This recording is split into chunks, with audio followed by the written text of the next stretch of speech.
Hello, welcome to SoundBridge. In this tutorial, we'll show you how to make that 80s style snare drum sound. Now, that was really popular in the 80s in pop music.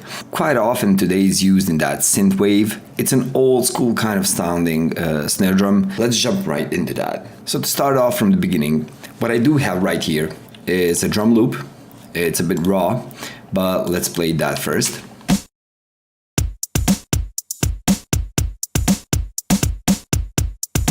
Now you can hear that snare drum solo.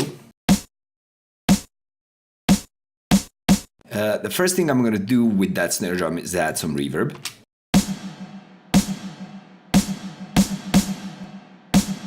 And I'm adding this Voxengo OldSchool Verb Plus.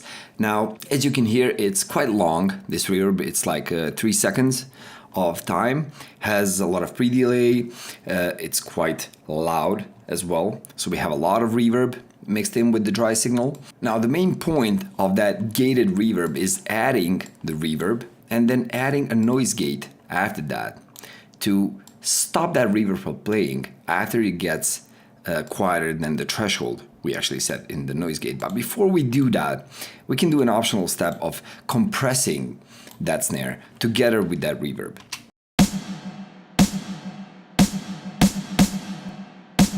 On that compression, do whatever sounds good to you. We could even do it really fast so that we smash the transient of the snare.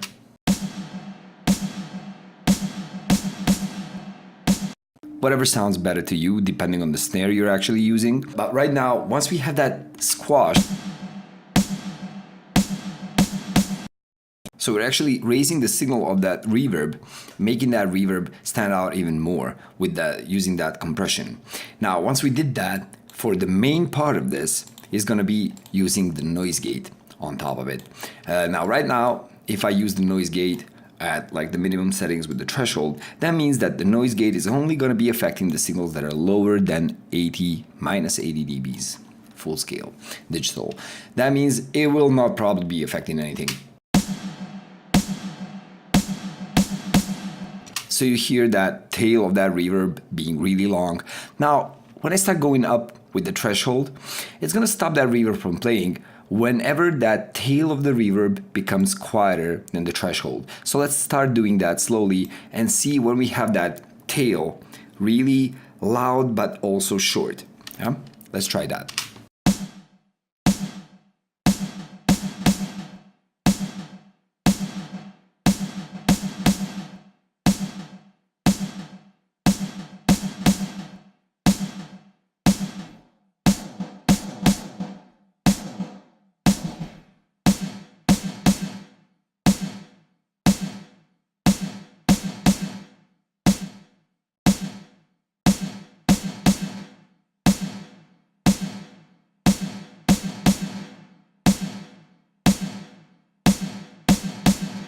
So you can hear the difference with that noise gate. I just took a little bit of, settings, just to sound the way you want it to sound. But the main technique still revolves around placing a reverb that's longer than you want, so that it would be louder in that beginning part, that you actually want to hear after noise gating. And then we apply the noise gate, which is going to remove the signal and stop the signal from, being heard, being audible after it drops below the threshold.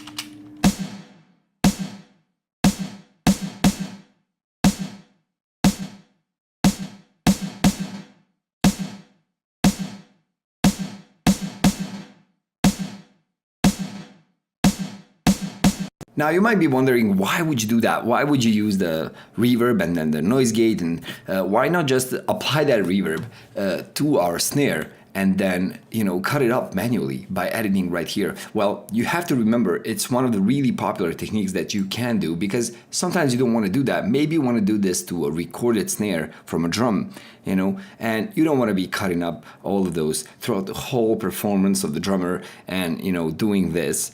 And plus, also, one thing to remember is that a long time ago, digital audio workstations did not exist. So all of this was done because everything was recorded to tape. So the only, method to actually do this was to use effects that were effectively going to add reverb and then gate that reverb. So yeah, that's a trick for you. This is how you do the 80s style gated snare drum. If you like this video, subscribe to our channel, give this video a like. You can also check out our YouTube channel for more tutorials. You can also find much more of those on our blog.